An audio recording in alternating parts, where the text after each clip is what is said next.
Assalamualaikum warahmatullahi wabarakatuh. Assalamualaikum warahmatullahi wabarakatuh. Sahabat Santrilogi dimanapun kalian berada, bertemu lagi bersama saya Nurul Hafizah, selaku host di channel YouTube Santrilogi. Nah teman-teman, kali ini kita kedatangan seorang narasumber yang luar biasa, yaitu Bapak Kepala Kantor Kementerian Agama Provinsi Maluku Utara, Bapak Haji Sarbin Sehe.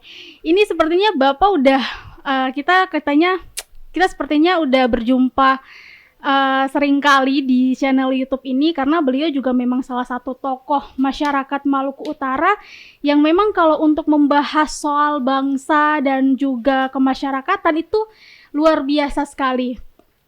Pada kesempatan kali ini tentu kita akan berbincang-bincang dengan beliau, membahas terkait dengan beberapa topik yang tentu sekarang sedang diperbincangkan oleh masyarakat, terkhusus masyarakat Maluku Utara. Sebelumnya kita sapa dulu nih narasumber kita. Assalamualaikum Pak Kanwil. Assalamualaikum warahmatullahi wabarakatuh. Baik, Bapak sehat ya? Sehat, alhamdulillah. Alhamdulillah.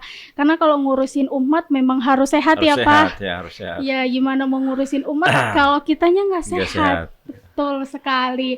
Nah baik, selengkapnya akan kita bahas di channel YouTube Santrilogi. Buat teman-teman yang masih baru di channel ini, silahkan di like, subscribe, dan share seluruh video kita supaya kita bisa saling berbagi kebaikan melalui channel YouTube ini. Baik, Pak Kanwil nih, pertama-tama kita ngomongin dulu soal seleksi tilawatil Quran tingkat nasional. Maluku Utara ini kan adalah salah satu provinsi yang pertama kali menjadi tuan rumah untuk untuk STQ tingkat nasional ini.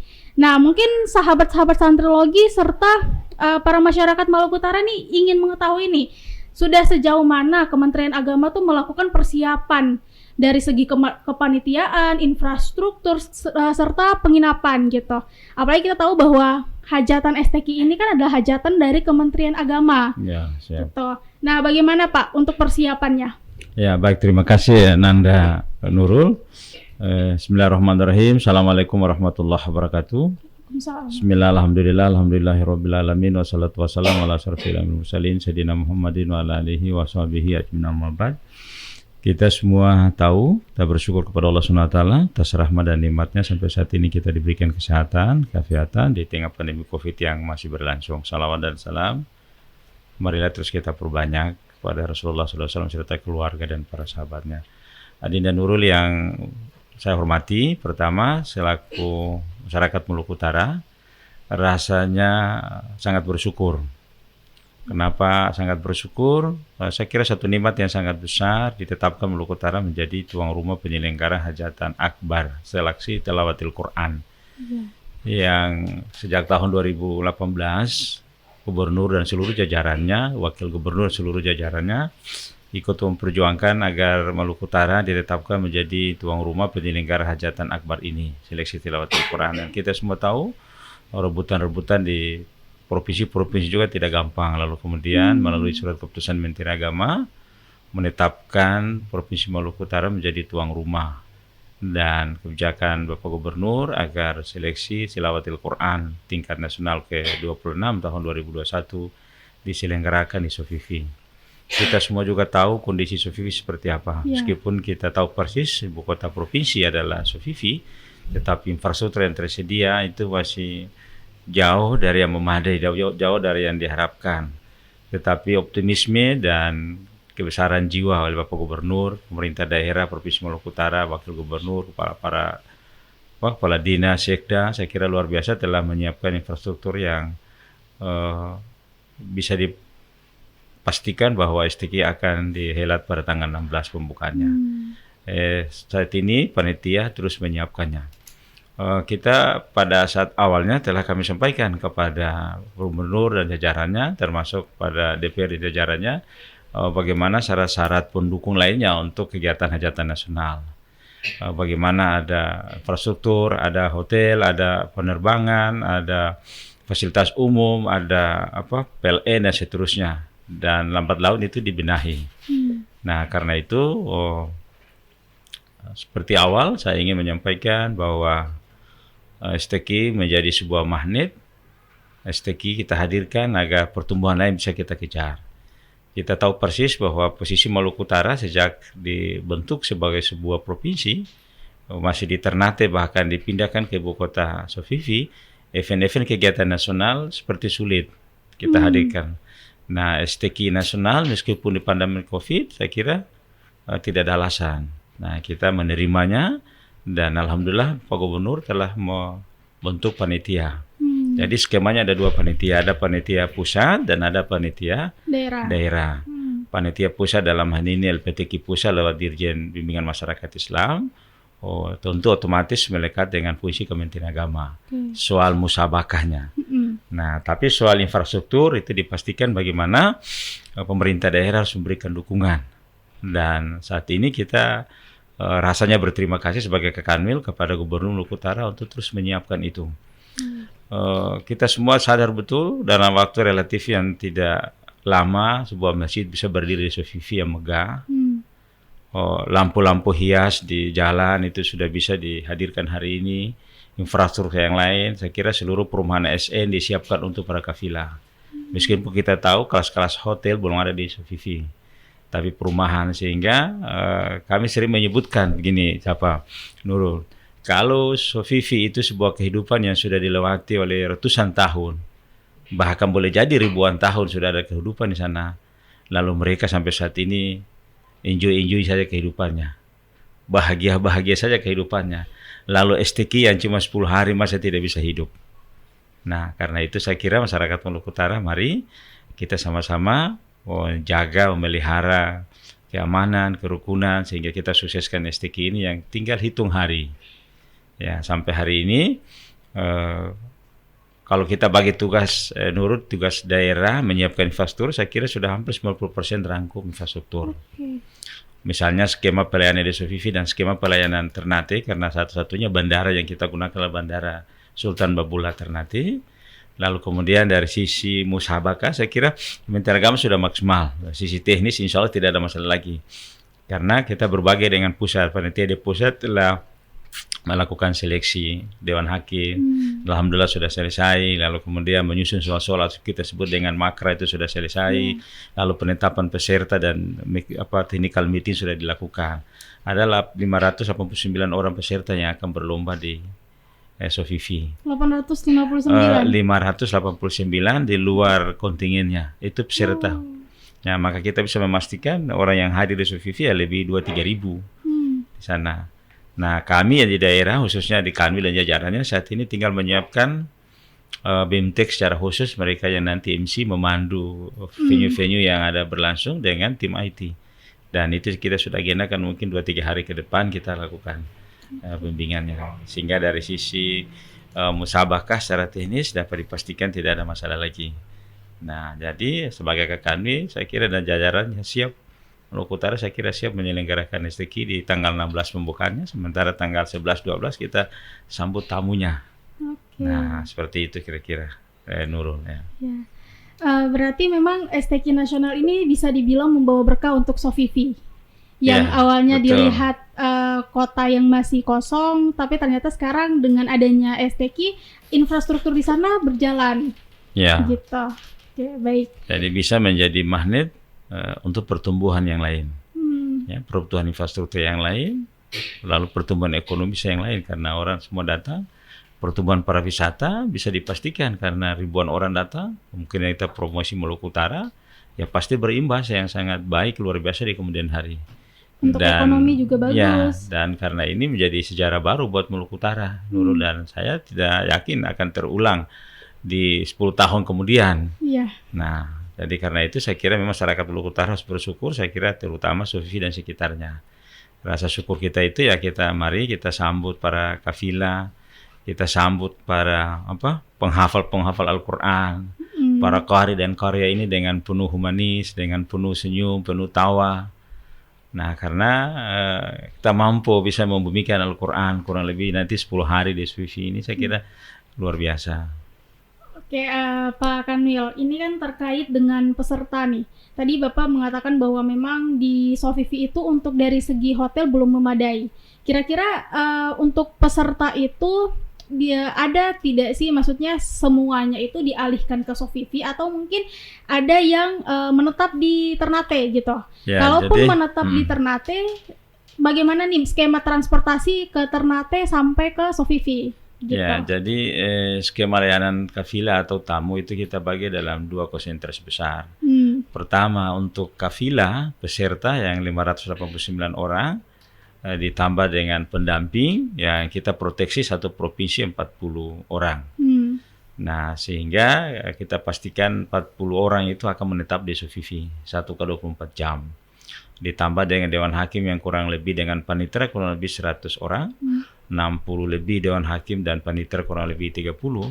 Dengan peserta tadi maka dipastikan hidupnya di Sofifi. Nanti misalnya dia lewat Bandara Babula Ternate, Sultan Babula Ternate, kita kemudian transportasinya ditanggung oleh Pemda, oleh panitia lewat kapal ekspres, kemudian bawa ke Sofifi dan mereka akan selamanya di sana sampai kemudian STQ ini selesai. Jadi dari tanggal 12 sampai kemudian tanggal 22 malam penutupan, tanggal 23 mungkin tinggalkan Sofifi. Kita tidak punya risiko kalau seluruh pesertanya menetap di Sofifi. Kita paham betul peserta dari luar daerah kita ini tidak sama dari sisi perasaan ketika melewati laut. Iya. Ada yang kebiasaan dengan kereta, mobil dengan jam-jam tidak apa-apa, tapi mereka ketika berhadapan dengan laut, apalagi laut kita yang kecenderungan pancarobannya lebih tinggi dari stabilitas angin rata-rata. Sehingga lalu kemudian skema kedua soal tamu VIP kita pusatkan di Ternate. Nah, tamu VIP para gubernur, para kakanwil, para bupati, wali kota, pejabat eselon 1 termasuk eselon 1 pusat dan itu karena kita tempatkan di kota Ternate sehingga kota Ternate dan kota Tirul menjadi ikon. Nah, karena itulah kita minta partisipasinya lebih besar, lebih dinamis dibandingkan kota-kota lainnya. Karena akan melewati seluruh tamu-tamu kita. Nah, sehingga tidak semua tamu yang akan nginap di, apalagi sampai jadwal sampai dengan pagi hari ini belum ada perubahan. Kalau STQ nanti insya Allah dibuka oleh Presiden sekaligus meresmikan Masjid Raya Saful Khairat yang saat ini saya kira sudah hampir 90% atau 97% untuk siap digunakan. Nah, sehingga peserta nanti menetap di sana dengan fasilitas tadi perumahan-perumahan ASN yang kita bagi dalam 3 kategori besar, ada perumahan ASN 1, ASN 2, dan ASN 3. ASN 1 dengan kapasitas kurang lebih ada 7 provinsi, ASN 2 dan ASN 3. Nah, sehingga terpenuhi kita. Nah, jadi persoalan sekarang kita skemakan 40 orang per provinsi, ternyata kan lain. Ada yang 80, ada yang 70. Iya. Nah, itu yang problem sementara yang dipikirkan oleh panitia. Tapi sekali lagi saya ingin menegaskan, Sofifi ada kehidupan. Maka orang bisa akan hidup di sana. Nah, ini komitmen-komitmen ini yang harus terus kita banggakan. Jadi kalau ada yang merasa Sofifi tidak bisa, kapan baru bisa? Harusnya sekarang yang tidak bisa untuk menuju bisa. Iya. Nah, seperti itu. Sehingga ya Optimis tetaplah sekali berjalan ya, ya. Seperti itu. Baik, sekarang ini STQ nasional tentu berlangsung pada masa pandemi COVID. Nah, ya. Untuk Kementerian Agama sendiri mempersiapkan protokol kesehatan untuk mengantisipasi COVID ketika masa STQ. Seperti apa, Pak? Ya, jadi Nanda Nurul, saya kira kita tahu persis soal COVID. COVID ini kan sudah 2 tahun. Berjalannya sudah 2 tahun bahkan, dan skema-skema penanggulangan juga saya kira terus membaik. Kita pernah memberlakukan PPKM, sebelumnya ada PSBB, bahkan sebelumnya ada karantina rumah, karantina wilayah, karantina negara, dan seterusnya. Lambat laun kan proses seperti yang kita amati. Yang kita bayangkan seperti terjadi di Wuhan kan ternyata di Indonesia tidak terjadi. Ini harus rasa syukur kita masyarakat Indonesia. Meskipun ledakan positifnya cukup membahayakan, cukup tinggi, dan saya kira korban juga cukup banyak kegelisahan kita. Tetapi apa yang terjadi di Wuhan sama sekali kan tidak. Apa yang terjadi di India kan tidak terjadi di Indonesia. Orang kemudian meninggal di jalan terus kena. Tapi kita alhamdulillah masih teratasi dengan baik. Apakah kemudian kita terus seperti ini, terkurung seperti ini? Tidak bisa. Nah, karena itu skema kita harus melakukan berani. Saya mengutip Gus Menteri. Kemarin diberikan catatan kepada kami agar STQ Nasional Maluku Utara menjadi catatan penting menghadirkan sebuah sistem informasi yang berbasis aplikasi yang bisa melakukan pencegahan terhadap COVID. Di samping aplikasi yang kesehatan sekarang, Peduli Lindung. Peduli Lindung itu. Nah, apakah kemudian kita koneksitas dengan Peduli Lindung ataukah dia beri sendiri sementara kita lagi. Nah, Pementri berharap ada juknis yang berbasis aplikasi yang kemudian ada kesadaran orang bersama-sama, atau dengan aplikasi itu orang tahu ternyata dia terkonfirmasi. Iya. Nah, di samping kita selama ini negarakan 5M tambah 1D misalnya. Lalu kemudian vaksin. Nah, karena itu ikhtiar fisik kita maksimalkan di Sofifi nanti. Mereka yang nanti datang dari seluruh kafilah itu dipastikan vaksin. Kalau tidak divaksin, dipastikan tidak bisa masuk posisi Sofifi. Nah, apakah vaksin pertama atau vaksin kedua, kita minta vaksin. Yang kedua PCR. Jadi PCR itu yang kita lakukan. Lalu kemudian setelah tiba di bandara, kita bawa ke Sofifi. Begitu masuk ke venue masing-masing, kita akan lakukan lagi antigen.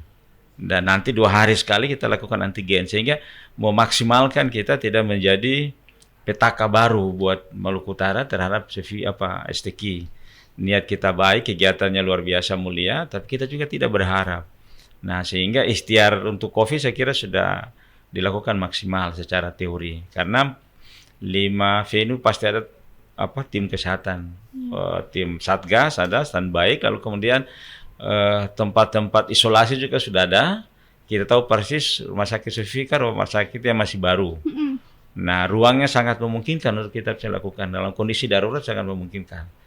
Kemarin kami diberikan catatan oleh saat rapat dengan Menteri Koordinator Pembangunan Manusia dan Kebudayaan. Nah, kami diharapkan agar standar prokes COVID dimaksimalkan.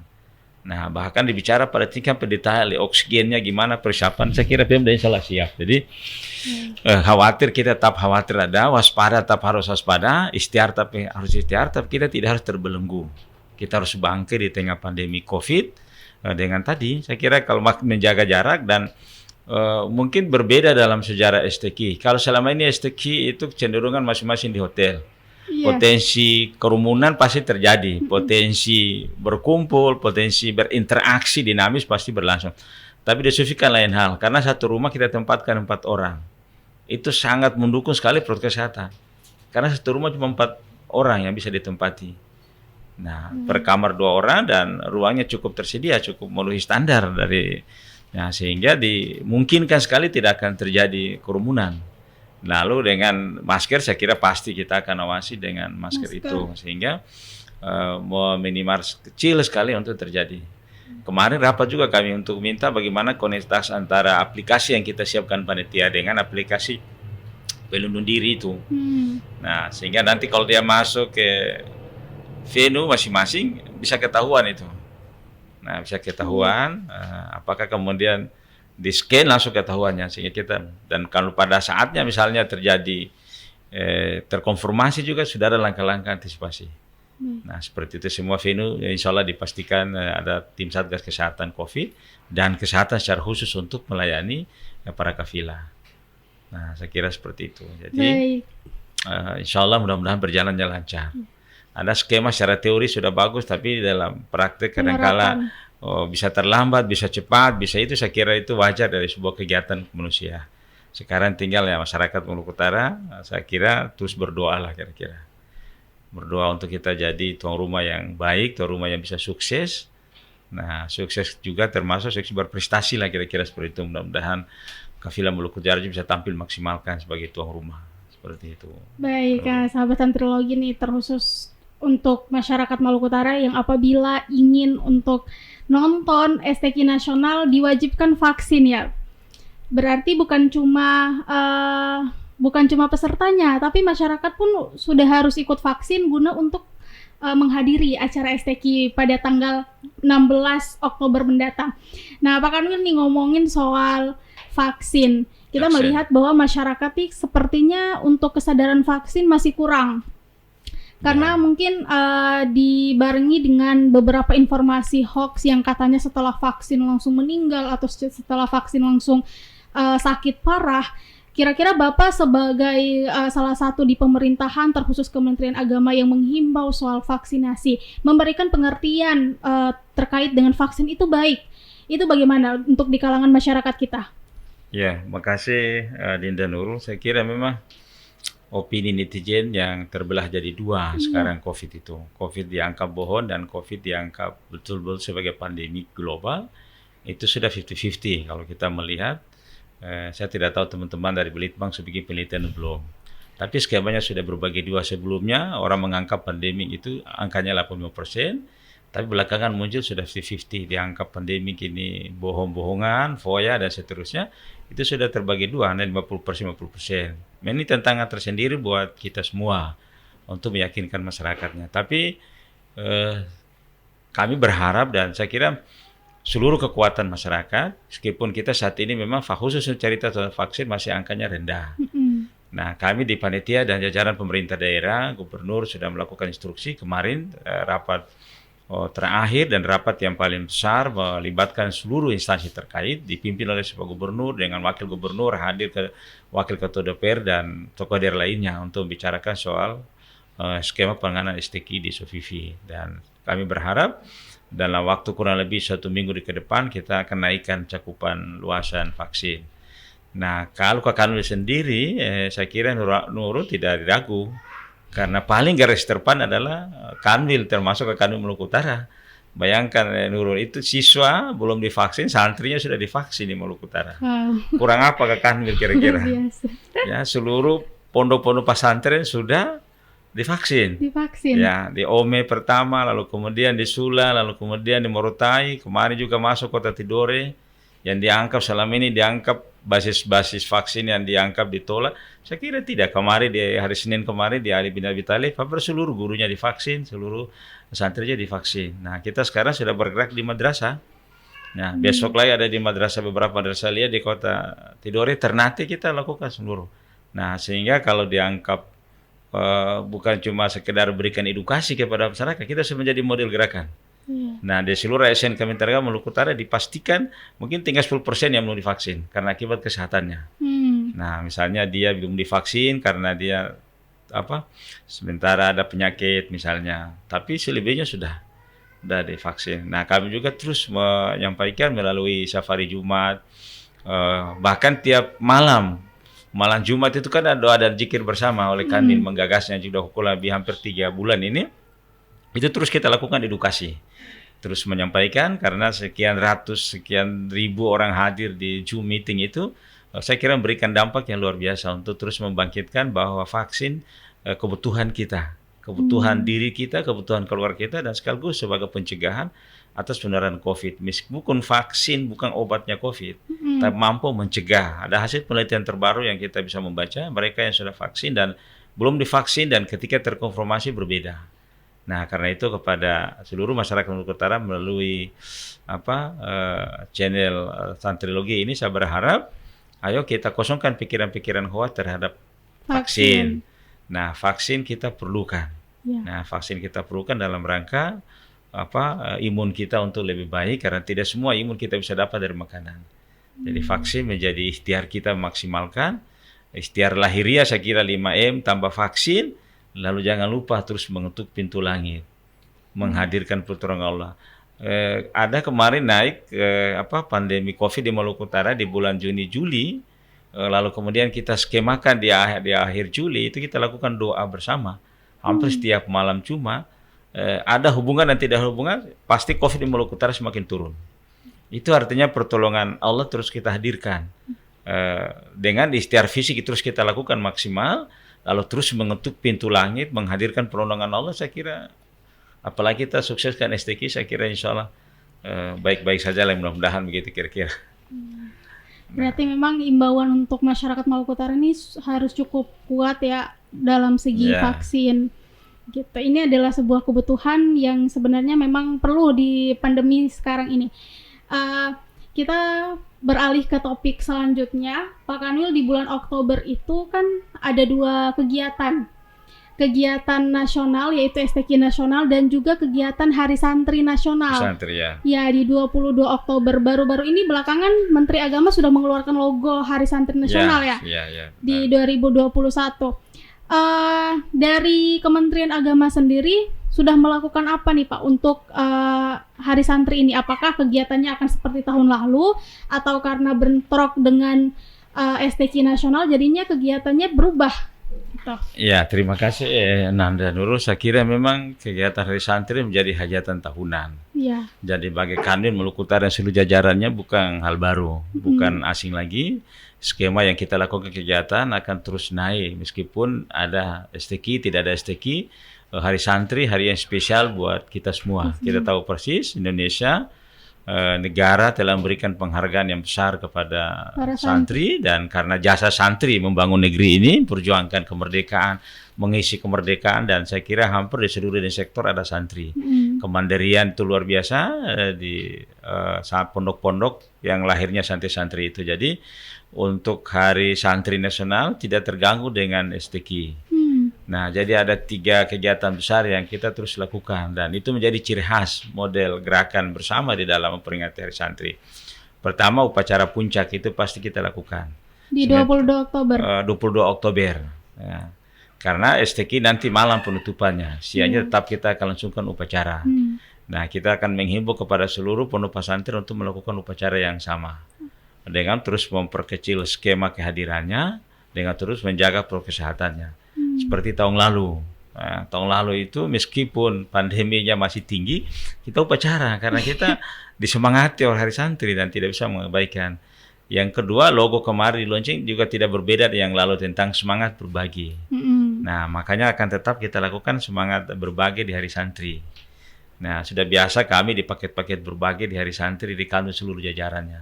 Nah, sehingga kita akan menyapa kepada para ustadz, para ustazah, punya sejarah masa lalu dengan pondok pesantren atau anak-anak santri yang dianggap kurang mampu, kita akan menyapa mereka, dan itu sudah tiap tahun kita lakukan.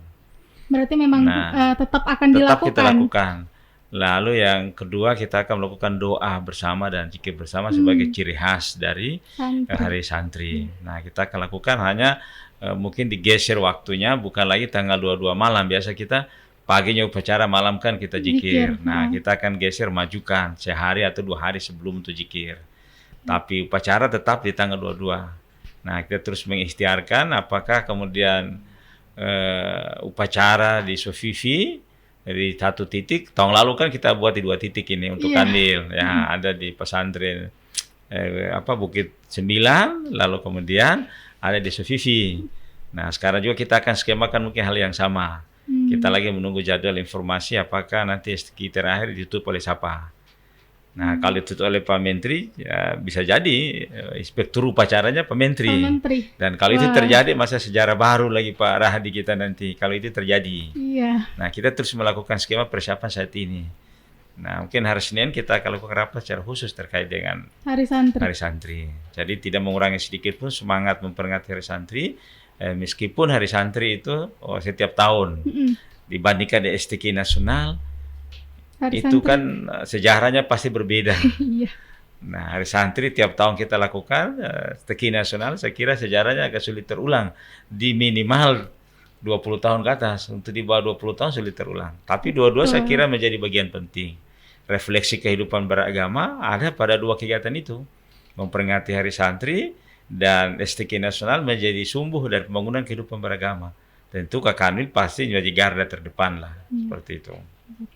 Berarti ini kalau misalnya semisal Menteri Agama menjadi inspektur upacara pada Hari Santri 22 Oktober, kira-kira ASN itu bakalan diarahkan untuk mengikuti upacara, Pak? Ya, jadi mungkin saja bukan ASN Nurul, tapi karena tamu kafilahnya masih ada. Boleh jadi perwakilan-perwakilan kafilah kita undang untuk mengikuti upacara. Boleh jadi, meskipun nanti ada pembatasan-pembatasan soal COVID ini, tapi kita akan skemakan. Dan kalau ini bisa terjadi, maka sejarah baru dan mungkin tidak terulang.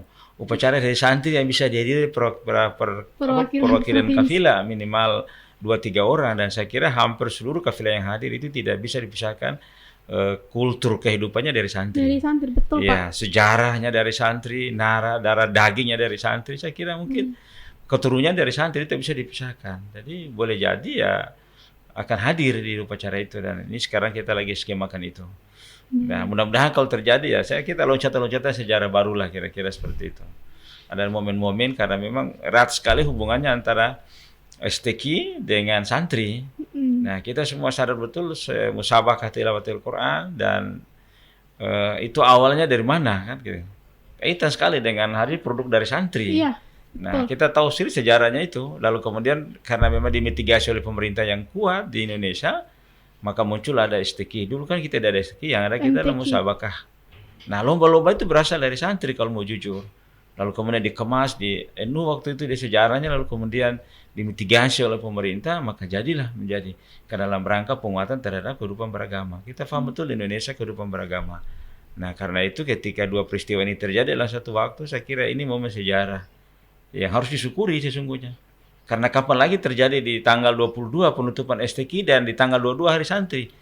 Ini sulit terulang dan cuma Maluku Utara yang memiliki itu. Nah, karena itu saya kira terlepas dari saya sebagai kanit, sebagai ketua ini saya menghimbau mari kita bersyukur ini. Di dua momen yang bisa hadir dalam dua peristiwa penting yang bisa ketemu di satu waktu. Di tanggal 22 itu. Dan saya kira kita akan skemakan itu semua. Mempersiapkan itu semua. Baik, sahabat Santrilogi, menarik sekali pembahasan kita terkait dengan 3 topik pada hari ini, yaitu STQ nasional, kemudian vaksinasi, dan juga Hari Santri. Karena 3 momen ini adalah 3 momen penting di bulan Oktober mendatang. Nah, sahabat Santrilogi, itulah tadi perbincangan kita dengan Pak Kanwil Kemenak, Kepala Kantor Wilayah Kementerian Agama Provinsi Maluku Utara, terkait dengan apa-apa yang akan dilakukan pada bulan Oktober mendatang. Buat kalian, sekali lagi saya menghimbau, jika kalian ingin mengikuti rangkaian acara dari seleksi tilawatil Quran tingkat nasional, silakan melakukan vaksinasi terlebih dahulu agar kalian lebih bebas untuk masuk ke dalam ranah pusat kegiatan dari STQ nasional tersebut. Nah, bagi para santri, terusus santri-santri di Maluku Utara, jangan takut, STQ nasional tidak akan menghalangi soal upacara Hari Santri. Saya tahu bahwa kalian menunggu soal upacara Hari Santri kira-kira jadi atau tidak, karena ini bertepatan dengan STQ nasional. Tentu itu tadi adalah imbauan dari Pak Kanwil sendiri. Pak Kanwil sudah mengatakan bahwa Hari Santri tetap akan dilaksanakan karena ini adalah hajatan setiap tahun. Baik, itulah tadi perbincangan kita. Terima kasih atas perhatiannya. Kurang lebihnya saya mohon maaf. Terima kasih Pak Kanwil sudah bergabung dengan kita di channel YouTube Santrilogi. Semoga segala bentuk yang di-share di sini mendapat pahala, mendapat berkah, mendapat kebaikan. Kurang lebihnya mohon maaf. Wallahul muwaffiq ila aqwamit thoriq. Wassalamualaikum warahmatullahi wabarakatuh. Assalamualaikum warahmatullahi wabarakatuh.